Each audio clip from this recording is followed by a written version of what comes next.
Hello everyone, Nubkeks here, and welcome back to Heroes of the Storm on the road to Grandmaster. We've been doing well in the last couple of games, I guess, and we're into Diamond 2, so that's good news. I think this is the first game I played on Diamond 2. Recorded these about 3 or 4 days ago now. Still in the same patch, of course. But yeah, we are on Warhead Junction this time around. Our teammates are being friendly. I'm indicating I want to play Zeratul. As you can tell by the thumbnails, not the hero that I get in the end. But yeah, I think he's pretty strong in this map, and I want to try him out, kind of exploit that stealth mechanic, and the ganking strength of the Zeratul will be pretty cool. The enemy team bans out Zarya. That's good news for me, because that lets me ban out Malfurion. So I think Malfurion is even worse. It's pretty much the last thing you want to do is to fight into first pick Malfurion. He's pretty horrible right now. Dem roots are pretty bad. But yeah, it should be cool. Team captain. It's one of the things that I've experienced actually is during these few games, these placement, not the placement games, the games after the placement games, I should say. It was interesting. I do wonder, does anyone know, right? Are you... We'll see when we get into this loading screen, might be interesting. But I feel, it's kind of been my impression, that there's some sort of like MMO locking or banding or something depending on your rank. Like when we were in Diamond 3 for those few games, it felt like we were matched a lot with Diamond 3 people. When we were in Diamond 2, it feels like being matched a lot with Diamond 2 people. And then I think the same is true of Diamond 1 and Master and Grandmaster even, and so on. Like, is there some sort of limitation to the matchmaking? It's kind of weird. But I noticed that like during the placement games, when I feel there isn't that sort of matchmaking, and we're just match made without that in mind, we were team captain sort of appropriately about, I don't know, 2 out of the 10 games, something like that. Maybe 3 out of the 10, I don't quite remember. Or 1 out of 10, I don't know. But I've been team captain nearly every game since the placement game's finished, so I'm wondering if there's some sort of MMO banning. I'm not sure. Anyway, we're discussing this stuff here. Let's get back to this. We first picked, well, they first picked Nazeebo. We grabbed up the Chen and the Falstad. So I don't think the Nazeebo is that good, honestly. I think he excels a bit more zone control. I'm sure he's decent at this map, but it doesn't stand out to me as one of the heroes that would shine. I think he's good, but I think he's the kind of pick you pick up a bit later in the draft if you're trying to do things kind of ideally, to be honest. I like the Chen and the Falstad a lot. They're both strong as they're solo-y type heroes. And Falstad brings a global presence as well, which is lovely. The enemy team responds with the Li Ming and the Brightwing. I think they're both good choices. I think with Malfurion being banned away, I mean, Oriel is still on the table for sure, but Brightwing does bring that global presence, which is going to be pretty powerful. Our teammate was asking us as well to ban Zarya, and we're having a big discussion here about whether we should do the Abathur Butcher play. So I was kind of going against it at first. I don't know, because it's a new map. Not super certain about the meta and how to move around the map, honestly, but I did feel that, considering that we're kind of new to knowing how to move around and how to split up for the different nukes and stuff, I feel like just having 5 hero bodies out on the field is an easier way to deal with that. However, it's like, are you guys confident? You guys feel up to this? They both said yeah, and they both went for it. So I said, all right, cool. If you want to go for that, then you can. Have fun and good luck, and we'll see how it goes. But yeah, rather concerned that we're not going to actually have enough bodies, enough people on the map to actually hold the nukes and be at all the nukes. Certainly we'll have an Abathur hat that can show up anywhere, which is good, but we'll see. There's a Dahaka pick comes in and a Tyrael pick. I think 2 very nice picks for the enemy team to round out their team. Dahaka obviously bringing a lot of split push value and that global presence. He's also very good at ganking Abathur and will really limit Abathur's ability to actually push down these lanes and split push himself. And then the Tyrael pick as sort of secondary warrior, bringing a much stronger engage and sort of peel than Dahaka would bring. Dahaka tending to be more of a bruiser, and Tyrael tending to be more of a leaning a bit towards the main tank spectrum of things with the mobility that he brings. But yeah, there you go. I mean, okay, looking at the ranks here, the enemy team, they've got a rank 1 and 4 duo queue. And there's rank 2, Diamond 2, Diamond 3. Our team, we've got 2 Diamond 2s and 2 Diamond 3s. Yeah, I don't know. I guess it's still pretty even. And a placement game person in each one. But yeah, we'll see how things go. I think interesting team comps from both sides. I mean, the enemy team is a bit lacking on kill pressure, obviously. They're a bit lacking in kill pressure, unless they landed to Hackathon. They don't have a lot of lockdown. It could be difficult for Li Ming to aim her burst. But our team, we have a lot of kill pressure, I feel, with like a Chen and a Butcher, even the Abathur clone coming out as well. We'll definitely have to be careful though. I mean, the Butcher charging in, if the Butcher charges in right into a Sanctification, it can be pretty bad. It can definitely neutralize a lot of the engagements we're looking for. The enemy team has got a few answers to what we're trying to do. Brightwing as well is very good against the Butcher, able to polymorph him out and providing block stacks to keep her allies safe as well. So yeah, I think there's things to be said for both team comps. Our Falstad is going for an auto attack build as well, which is a bit odd, but anyway, let's see how things go. Calling for a safe early game, and we're into the game. So let's see. Falstad does get pretty much immediately grabbed, but we're able to hit him with our W, keep him kind of healed up. We move in, but we're pretty much backing off immediately. It's one of the times when you fight over like a vision point, or you do the sort of everyone fighting in the mid lane, which is usually the best thing to do. You do it because you're trying to get a kill, right? Now, because we got Abathur, we're a weaker 5-man team than the enemy is. Falstad is absolutely chunked by the Li Ming. We're a weaker 5-man team, so we don't actually want to fight. So you can see we moved into the vision point, but well, Falstad got caught, but the rest of us were never fully committing. We were basically just trying to retreat with dignity, not trying to force a fight, because for basically 4.5 versus 5, we're at a disadvantage, so there's no need to take that fight. Let's see though, I'm trying to take back this vision point. The Li Ming is going to come and be rather annoying. I'm going to stun her down, sidestep the missiles. The Abathur hat arrives as well. We hit her with the W. The Abathur spikes are coming out, and the more spike burst from Abathur actually forces out the Brightwing teleport to try to keep this Li Ming alive. She almost goes down. The Uther Abathur combo, everyone. You better be afraid. Who knew it was strong?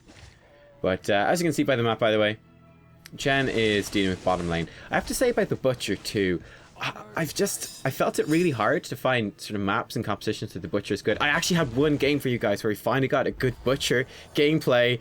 Unfortunately, it won't be coming out on the channel because we got into the game. It was Dragachar. We had a great team. The team comp made sense. I last picked the Butcher. They didn't have a lot of counter picks. Thought this was going to be great. There were good players in the game as well. And then one of our players disconnected right at the start and never reconnected. Then one of our other players just went AFK for the rest of the game, saying, look, it's over. We did not want to wait for this person to come back. He was just giving up. So it really sucked. I was so hoping we'd get an actual Butcher gameplay. I'm up here at the top just trying to help the Butcher grab this. He's not going to grab it. There's a Li Ming here as well. Oh no, maybe he is, because the enemy team... No, he doesn't. I didn't think he would. He really shouldn't have been able to grab that with the enemy team all there. I mean, Li Ming can poke him off that so easily.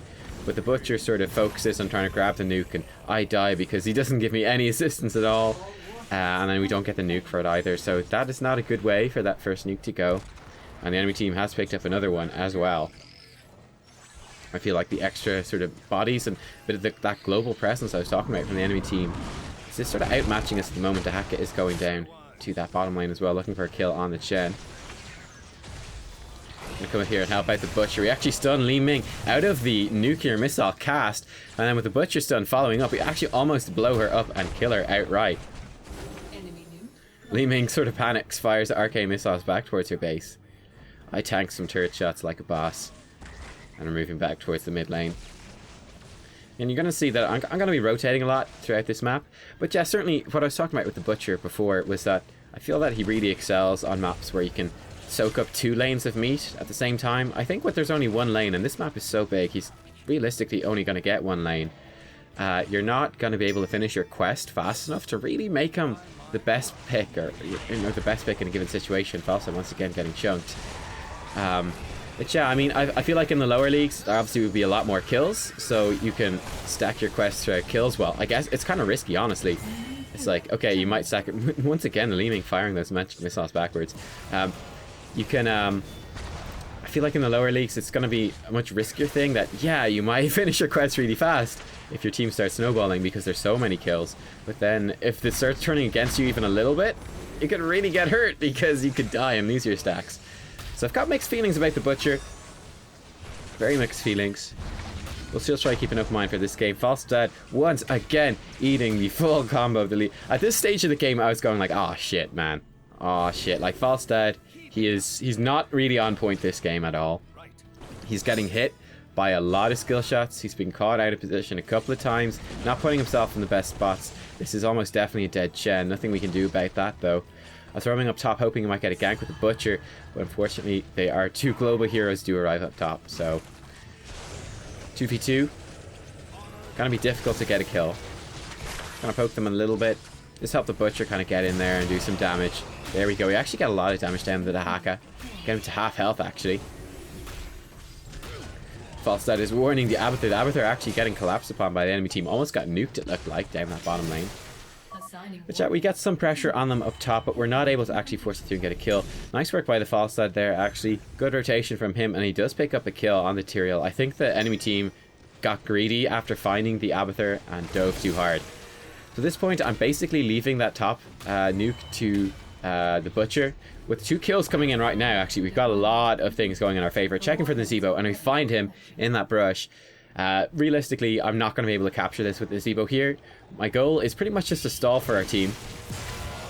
This is nice, actually. We get a nice flank with the pinging for help as well. The Abathur actually arrives with the hat. The Zebo zombie wall actually zones him in, and I position myself just in the perfect spot to do that. We almost take out the Zebo as well. Kind of a little bit of hesitation for me, just looking at that W cooldown, saying, like, can I catch him with that W right before the end? Can I not? In the end, I take a couple of turret shots and don't actually get him. So that was a little bit of a misplay. But our teammates have picked up the 2 nukes from the bottom, which is pretty huge, and they actually get a kill on the Dahaka, I think, up top. So that is fantastic. I'm coming in here, just trying to interrupt this Li Ming. The Abathur spike actually interrupts her as well. Oh, there you go, Li Ming. We just burst her down with the Uther damage plus the Abathur damage. Li Ming not expecting to take so much right there. You can see I'm looking for a flank once again. We'll see what our teammates try to do here. So we certainly got some nukes. Falstad going in for the nuke just gets absolutely exploded. Didn't even have a chance to react. I didn't expect that he would try that. Pretty much right in front of the enemy team. All their damage ready. All their cooldowns ready. And he tries to challenge the nuke right in front of them. And they instantly focus and blow him up. Before I have a chance to realize exactly what's going on. Trying to grab this here. Hoping they might be distracted. But of course they're not going to be. Material has arrived as well. So that's pretty bad. We lost 1 nuke from Falstad. The enemy team got to pick that up. And down a hero. We're probably going to lose this one as well. Just out of range. Not able to stun the Brightwing out of firing her nuke. Actually going to Divine Shield myself at this stage. Just to stay in this fight a little bit longer. There we have to back off though. I could have said, realistically looking at this fight, I wanted to have the Divine Shield. Falstad, once again, he was on pretty much full health, but just gets blown up by the full Li Ming combo hitting him. But yeah, it was one of those situations where I said, okay, just the way this fight's happening, Falstad has arrived in, he's full health, he should be pretty safe. I'm in danger of dying. I'd rather just use a Divine Shield and have that in this fight, and then just the regular sort of heals and stuff I can do, rather than sort of suiciding a bit as Uther can do. Because I knew I wouldn't get a good, worthwhile Divine Shield off if I didn't do that. Now, this is going to be rather difficult. Although this nuke is right in our base, the enemy team, they have a lot of poke. They have a lot of ways to interrupt this. So I'm moving to the other side of this. But yeah, once again, the orb from Li Ming misses, but there was a jar of spiders coming in from Nazebo. You can see him pinging for help, just asking for a little bit of assistance right here to try lock this down. The Butcher, at the meantime, though, is getting a good split push. Falstad is having to defend the side lanes. Li Ming does get a nuke off. We have to be careful, actually, not to get caught in this right now. But the Tyrael is a bit out of position, and he should be going down. And there he is, getting caught by that. Pretty nice. Even in death, level 1 talent actually coming in for Tyrael, allowing him getting a bit of extra damage. Falstad coming in with the flank. I'm going to try to grab this nuke. 2 seconds until my heroic is ready. And I don't know if he had the gust and didn't use it, or if it only just came off cooldown itself. But either way, Divine Shield comes off cooldown literally the millisecond after Chen dies. Falstad gusts at the same moment, again, just after Chen dies. Unfortunately, there was very little I could do there to save the Chen stuck in the zombie walls. A nice nuke takes out the front of the enemy base. Falstad dives in deep. Falstad keeps going in deep. Li Ming getting him with some of these hits. I obviously had to pop the Divine Shield on him there. The Butcher's kind of confused as to why I popped the Divine Shield there. I didn't want to, but realistically, I've been looking at the game so far, and I was feeling really bad about the Falstad. I was going, I'm really not confident about his positioning. He's been hit by so many combos. He's been killed so many times. I don't trust him that he's picked a good engagement right here. So I got nervous and I popped the Divine Shield. Yeah, I'm gonna die here, so just try to get as much damage down on Li Ming as possible. Once again, we burst her a fair bit. She gets a bit of a heal from her level 4 talent then. But yeah, you can see that we're still a bit of a threat to the Li Ming if we ever get on top of her. But the enemy team is basically taking the lead right now. With a tiny experience lead, but they've got our middle fort and our bottom fort down. So that's pretty good for them. And they're going to get these nukes fairly uncontested. Falstad attempts to interrupt, but there's too many heroes there. He can't actually get in safely to stop that. So that's 2 extra nukes for the enemy team. And at this stage, they can basically threaten our middle or bottom keeps very effectively. 2 nukes, if you hit them in the middle, will take out, well, for the most part, take out a keep. Need a few extra hits. One of the good things, I suppose, in this game is that their Li Ming hasn't been playing the best either. So that's definitely something that could work in our favor. Butcher looking for a big engagement right here. 2 seconds till the Divine Shield is ready. Don't have it quite yet. I mean, the Butcher is deep right behind enemy lines. I actually popped the Divine Shield on him somewhat preemptively. A nuke comes down. It's gonna actually land and do a lot of damage to us. I'm almost dead and actually get caught by the hacker right there. Nice gust actually from the Falstad this time. Does save me and him with almost no life. The Li Ming attempting to pick up the kill with her wave of force, but it's not quite enough.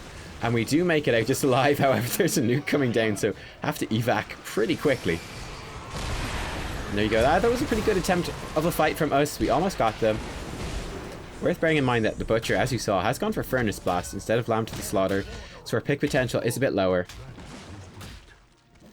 See, I'm basically expressing my feelings about this game here in the chat. I'm saying it's a lot of fun. I really like the idea of this competition and what we're trying to do, but it's been very difficult to actually make any progress here.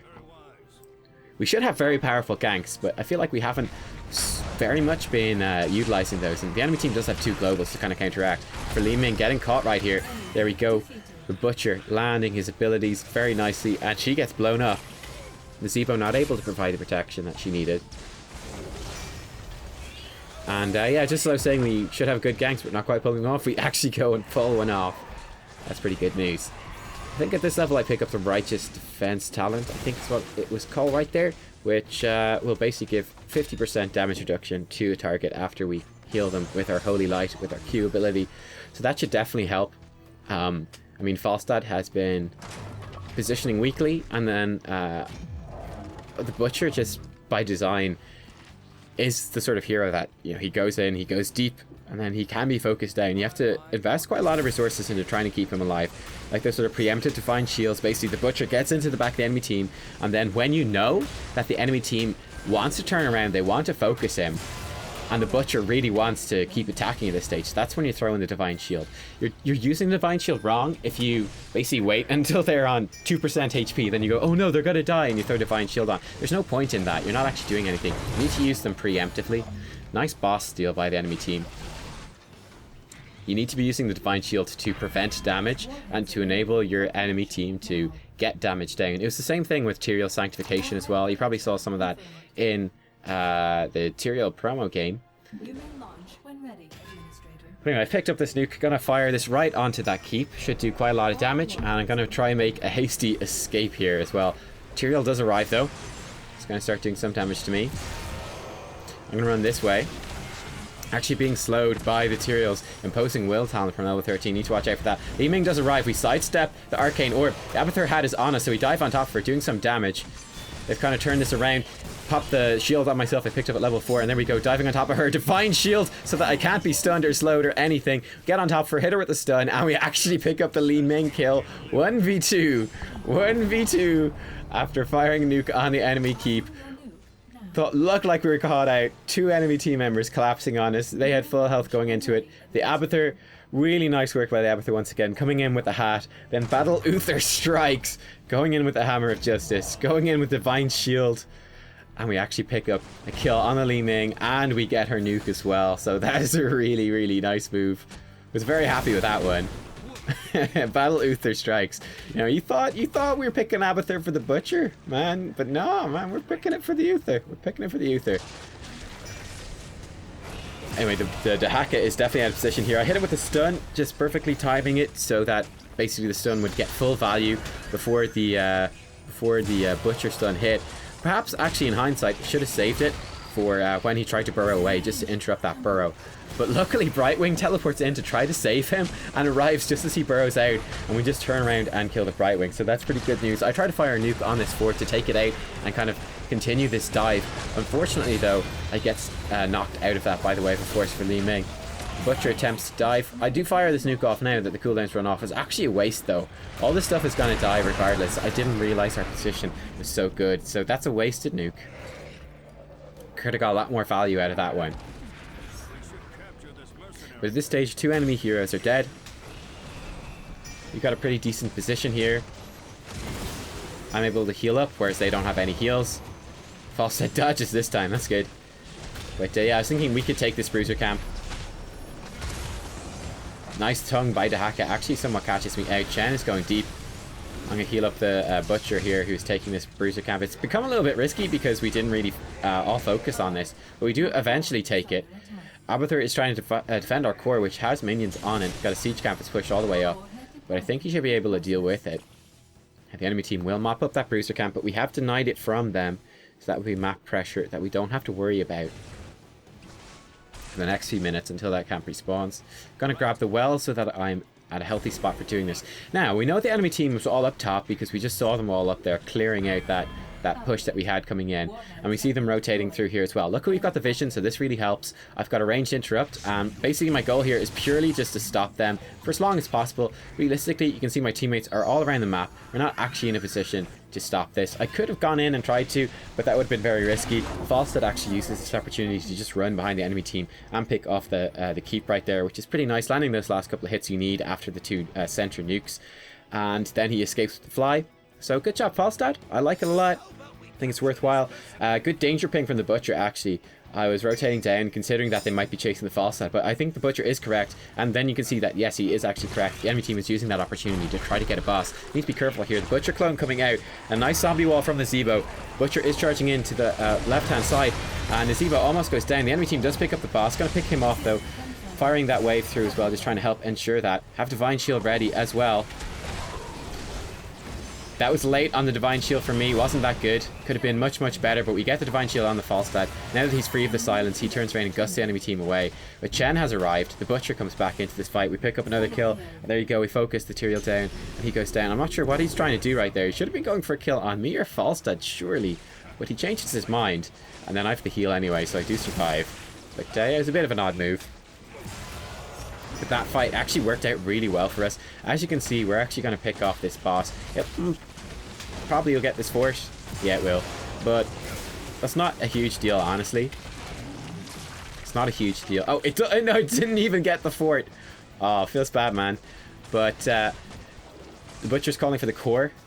I'm saying that's very risky. The enemy team will be respawning as we arrive at the core. I think Defender's advantage. They have everything going for them. We only have 1 nuke. You can kill the core with 3 nukes onto the core, and it's gonna go down most likely if you're all there. But I think it might even kill it entirely. I'm not sure. We tried to do it in one of the other games that I didn't post, but we had like a couple of heroes, a couple of players that didn't quite understand how the map worked yet, and they completely misaimed the nukes, so it only did half damage. So we were suddenly then driving the enemy core when the core was pretty much at about 70 or 80% health, and we kind of went, uh-oh, this isn't good.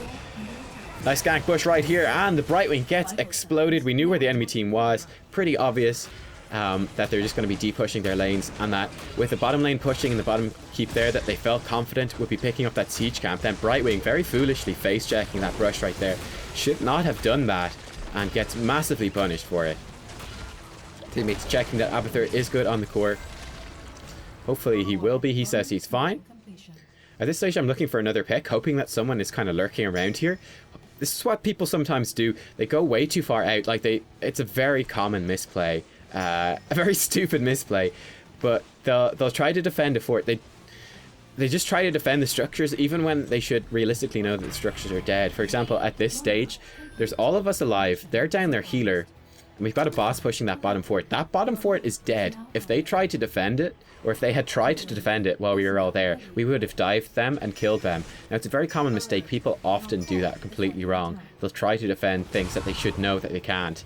And if that had been the case, I was basically roaming around, could have come at them from behind, get the flank, and we would have got them killed. Anyway, the Dahaka was up top lane, and good work by Falstad. A Butcher actually coming around as well, and myself too. And Falstad secures that kill, so that's pretty great. They're down another hero. We've got 4 nukes at this stage. This core is pretty much dead. We have the boss pushing bottom lane as well. Li Ming is, I believe, capping a nuke down there too. Yeah, Li Ming grabbed a nuke. But I'm going to start this off with a nuke on the core. Our teammates are following up a little bit slower, but here they are. We have the clone of me actually coming out. I feel that was a misclick because we were clumped up. He probably wanted a Butcher clone. So that is not ideal. But there you go. We still have our nukes. The Butcher fires his off and gets his off. So that's another nuke coming down. That's 2. Core's down to 74%. Falstad missing his nuke, aiming it wrong. This one is not going to do that much damage. Goes from 69 to 50%. The core is down to 50. There, the final nuke comes down. And that one does the damage we need and finishes off the core. Anyway, everyone throwing out the good jobs. The GG. It was a good, fun game, I have to say. We had a crazy team comp. And it's quite enjoyable to try test that out on the new map. Falstad actually picks up the MVP. My choice of MVP personally would have been Abathur from that game. You can see I actually gave him the vote. I thought the Abathur did really well. I thought he was very responsive with the symbiotes. He kept good control of the map. He didn't get picked off by by the Dahaka. I thought he did a great job. And yeah, there you go, guys. We pick up a win. Pretty nice. Pretty nice. Yeah, the Abathur pick. I was skeptical about that one the most, probably, but it worked out in the end. Nice combo with the Butcher. And yeah, there you go. We get 225 rank points. Not that many, actually. I think there was a very large favorite adjustment. Minus 10, actually. So our team was definitely favored to win the game. And I think that kind of showed in the end. There you go. There's the stats. And here's the talent build. I didn't actually go over that in the game too much. I picked up the hammer. Sorry, I should have checked what it was called before the video. It's something I need to improve on. But yeah, I picked up the mana restore hammer at level 1. I thought that would work out well. Just kind of, because it's such a big map, I felt like there'd be quite a lot of sustain. I felt like there'd be a lot of sort of poking and sort of attacking during the lanes, and that would be enough to keep my mana sort of fueled up and keep me relevant for all these fights over the nuke points. I picked up the protective shield at level 4. Just a bit of extra burst healing just to really enable the Butcher to dive in and get work done. I thought it worked out really well. Picked up cleanse too. Just purely to save people from the Dahaka tongue. I felt like the enemy team lacked lockdown, but if they did land that tongue, it would really enable them, like the isolation as well from the Dahaka, that heroic, plus the tongue. If that landed on the Butcher, for example, who would be a very easy target for it, it could work out pretty badly. So I picked up the cleanse for that. I feel like the cleanse wasn't actually super relevant in this game, but there's no harm in having it. It could have basically won a team fight if it came down to it. But yeah, then the Divine Shield I think worked out really well. I picked up the Blessed Champion, I believe it is called, at level 13. Again, didn't get too much value out of it, but it adds extra AoE heals whenever you land a melee basic attack. I thought that would be useful for healing up the Butcher and the Chen, and for the Abathur clones. And we've got a nice divey team. I thought it would get quite a lot of value. Don't know that it did, but it wasn't a terrible choice, I guess. And then I was quite a fan of getting the protection at level 16, adding the stat damage resistance with the heal. I thought that would work really well, because the enemy team would be looking at focusing on us when we engaged. I think that was a good choice. And then also redemption at level 20, so coming back to life after I die. Definitely one of the best level 20s in the game. Very useful, helped me play more aggressive, take more risks, and get more heals out. So there you go, guys. That was us up to halfway through Diamond 2. I'll see you all next time. I think I played a few games in Diamond 2. Some of them were basically with the same heroes as before, like there were a few Li Ming games and stuff in there. And I've got a much better Li Ming game coming later, so I'm going to save that for you. I think the next game might actually be a Li Ming. I'll check after this. I don't quite remember, but I got a few more games coming up for you over the next few days, so don't go anywhere. Stay tuned. Got some cool ones coming up, and yeah, that will basically be the goal here, is to show you the interesting games. Not every game, but just the interesting ones. All the promotion and demotion games, stuff like that. And yeah, I hope you guys enjoy. I'll see you all next time for more Here's the Storm. Bye bye.